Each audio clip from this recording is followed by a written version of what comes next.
So I was listening to the Mark Maron interview of Jeffrey Tambor. Ah, yes. And Jeffrey Tambor talked about his first movie, which was...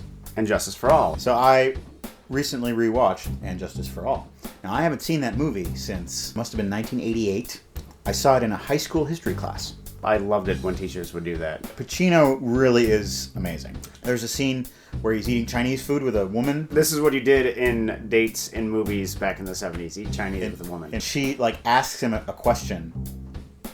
And it cuts to him, and he takes a bite after the question, and he just sits there chewing and just looking at her. He's really fun to watch. Similar to John Travolta in Blowout, who's just he's like a young Brando. People easily forget that John Travolta, when given the right material and the right director, he is what a movie star is. There's a scene in Blowout where he's just walking through a hospital wing just smoking a cigarette. And it's just it's so interesting to watch. Back when you could smoke in hospitals. Right. The 70s. It was nothing but taking girls out for Chinese and smoking in hospitals. It was a magical time. Glorious. We've yet to watch a Western on this show.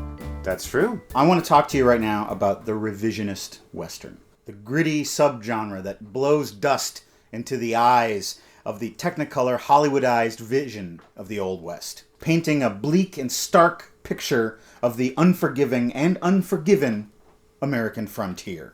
See what I did there? Yeah. The revisionist Western gives us historical authenticity, realistic dialogue, and swift and bloody violence. The revisionist Western, Craig.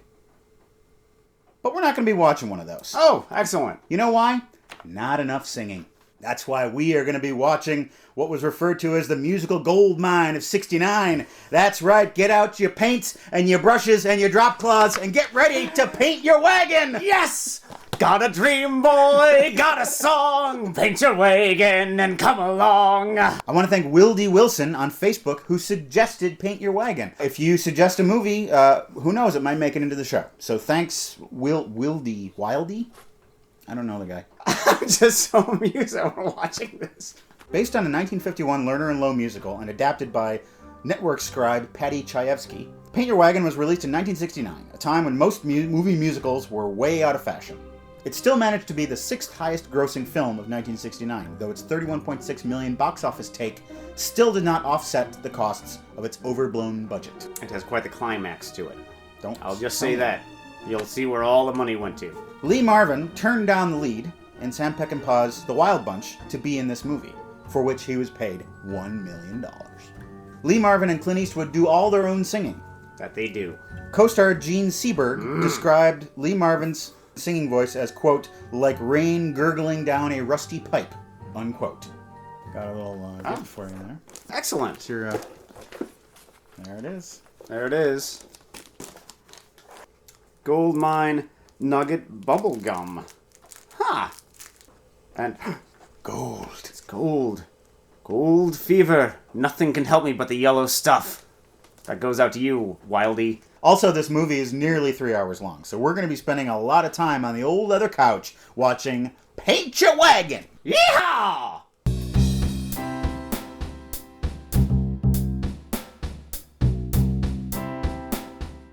Paint Your Wagon begins with Lee Marvin, Ben Rumson, meeting Clint Eastwood, only known as Pardner, in the middle of the wild wilderness. Whoa. Wagon camp. This part was directed by Sam Raimi. They find some gold in the ground, and they stake a claim. I stake this claim for me, my new partner over there, whatever the hell his name is. Roll him up. Got a dream, boy. The body hit the camera. And a town builds up around their gold claim. It's called No Name City. Population male. My name's Ben Rumson. This here's my partner. This is my partner, Yoda. They are tried and true friends, although Lee Marvin is a rascal. They civilize left, they civilize right, till nothing is left, till nothing is right. They civilize freedom till no one is free. This movie's a libertarian tract. I expect you to be my companion and to solace me. Is he proposing to him? Ben and Partner form a quick friendship based on long looks into each other's eyes, I like you, partner. lifelong pledges of friendship, and songs about cans of beans. Nitty Gritty Dirt Band. They are the nittiest and the grittiest of all the dirt bands. The clean and tidy dirt band. The sweet and saucy dirt band. The Hospital Aesthetics Dirt Band. They call the wind Mariah. Mariah blows the stars around. And Liquid gold. But then a Mormon comes by with his 2 wives. I thought that one was your wife. They both are. Holy Moses! And the men are jealous and they demand one of the wives because this is how Mormonism works. But it just ain't equitable, man. For you to be having 2 of something, all of us here got none of. Now it's a communist tract. He decides to sell off the pretty one because who would want her around? Whatever the bid is, I'd double it! Oh! Ben Rumson drunkenly makes a huge bid and wins the wife, and they get married. Excuse me, I gotta go smother my new wife with my filthy lovemaking. After a very awkward wedding night, she makes certain demands and they become a happily married couple. Now hand me down your can of beans. While Ben's out of town getting some whores, she falls in love with Partner. And Partner sings about talking to the trees. I talk to the trees. But she's still in love with Ben, so Ben and Partner decide to share her as a wife. You show me anywhere on that whole long list of 10 commandments where it says a woman can't have 2 husbands. There ain't no commandment like that.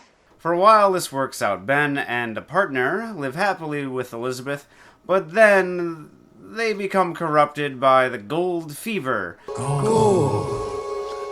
They start digging tunnels under all the buildings, looking for gold dust. Elizabeth and Ben and Partner all have a falling out.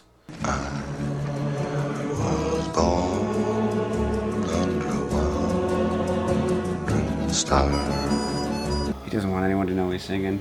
Sometimes I walk around singing like that, just kind of like just want to sing and I'm talking soft. And there's some people who get sick in the wilderness in the wintertime, and they need to be brought to No Name City where it's perpetually spring. Are there leaves outside? It's a greenhouse. This causes problems too because the boy in the family learns about all the vices of No Name City, which is all the vices of the world. I'll bet that's the strongest cigar you ever smoked. It's the only cigar I ever smoked. It's the first cigar I ever smoked. Delicious. Close, but no cigar. Well done. You all right, Mr. Benson? Kind of. The preacher, being angry that there is a bull versus bear fight happening on the Sabbath. I said sink into the pit! I said sink into the pit! It turns out all the tunnels underneath the town have destroyed its structural integrity. And once the bull gets loose in those tunnels and starts running around with his big horns, all of the tunnels start to collapse. The entire town is destroyed. As Ben Rumson goes around narrowly averting disaster and grabbing final drinks before No Name City is swallowed up into hell. Jesus. They're dead. And then Partner, which is a pretty good deal. While Ben Rumson, which is also a pretty good deal. Where am I going? I don't know. What When I I get do, there, I ain't certain. All I know is I am on my way. Man, that was nearly 3 hours of musical. I don't remember it being so long, but I don't think I questioned things as much when I was young. I didn't know that I was allowed to question a movie. I actually wanted the movie to be worse than it was. I wanted it to be like laughably bad, and it wasn't. But the last hour of it, I wanted it to end. So much comedy lost and so much tension lost in this movie just because they kept things going on. It just seemed sloppy. The first attempt to film this property was actually made by Louis B. Mayer and Jack Cummings in 1957.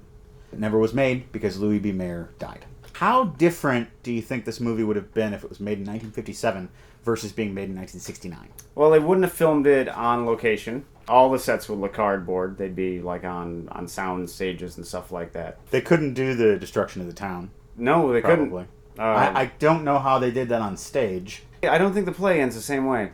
Yeah, okay. They, of course, would have to really tone down the bawdiness of it because, you know, once those whores show up. Actually, there's a scene where Lee Marvin tears open Gene Seberg's dress. The whole idea of them sharing a wife and then it doesn't work out, that seems like a critique of the whole free love generation. When I said that the movie seems sloppy, it's not just in the continuity and stuff like that, but the fact that there seemed to be no choreography, which probably made it seem more masculine, but there are masculine ways of doing choreography. Yeah, like their big dance routines were just guys out in the mud going... Jumping up and down, yeah. Which is masculine and all, but it's like this extends into almost all of the physical humor, the pratfalls and the slapstick. It looked painful, and if slapstick looks as though it's actually causing pain, it takes away the comedy. It just looked like they had a set, they had an army of extras, and they said, just go out there and we'll shout things at you and, you know, we'll see what happens. It was like a Herzog movie where you're like, are they killing animals? Are they killing actors? You may not believe this, but Lee Marvin's recording of Wandering Star went to #1 on the British charts and earned him a gold record.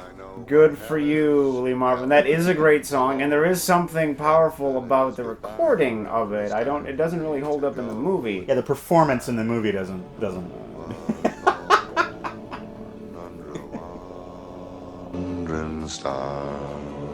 Always nice to see Ray Wilson. Mr. Hand. He was Mr. Hand in Fast Times at Ridgemont High. Oh, that guy is brilliant. The fact that they had this really good comic actor who wasn't allowed to flourish in the movie is another sign that this is a really sloppy movie. Ray Walston was wasted. Ray Walston was wasted. It sounds like a vocal warm-up. Ray Walston was wasted. Ray Walston was wasted. Ray Walston was wasted.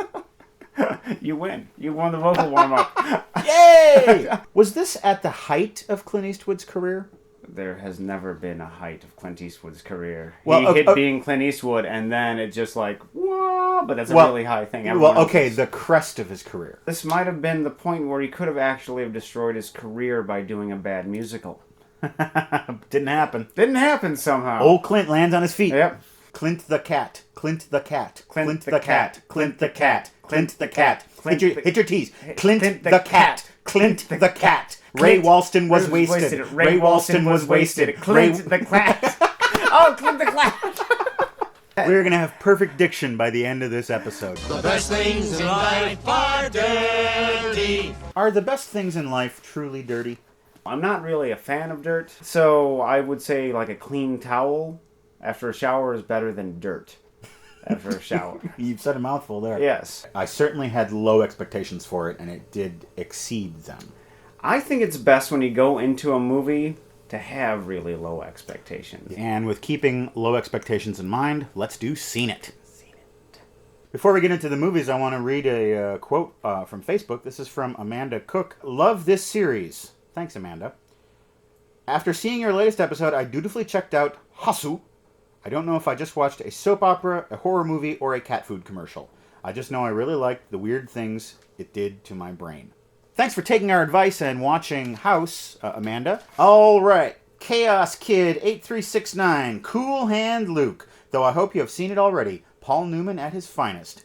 I've seen it. Seen it. Bleh 49. You guys should watch Cinema Paradiso. Seen it. Hey Alfredo, Fafangool! Anakin Kenobi Jin. You've probably already seen it, but The Princess Bride? Anakin, I grew up in the 80s and we had cable, so I've seen The Princess Bride about 100 times. Seen it. I was one of the 14 people to actually see The Princess Bride in a movie theater. Tracy Bray, this is from Facebook. If you're into or would like to pretend to be into silent films, I don't like what you're implying, Tracy. You have to do Haxan. Super creepy and weird. I've seen Haxan. I love it. If you like Haxan, you should watch The Golem, which is a silent film from the same era. Very similar movie. I've never even heard of Haxan. Good job. You stumped the band here. Six String Samurai. Seen it. Hated it. All Terrible right. movie. Yeah, stop recommending that one. With Nail and I. Seen it. You and I are kind of like With Nail and I. Yes. You're yes. With Nail, and I'm the uptight guy who can't relax. And I'm the loser actor? Yeah. Yeah, I'll take that. And that's our show. Thanks again for watching. Check us out on Facebook. Go rent movies at your local video store. Got a dream? Got a song? Paint your wagon. Come along.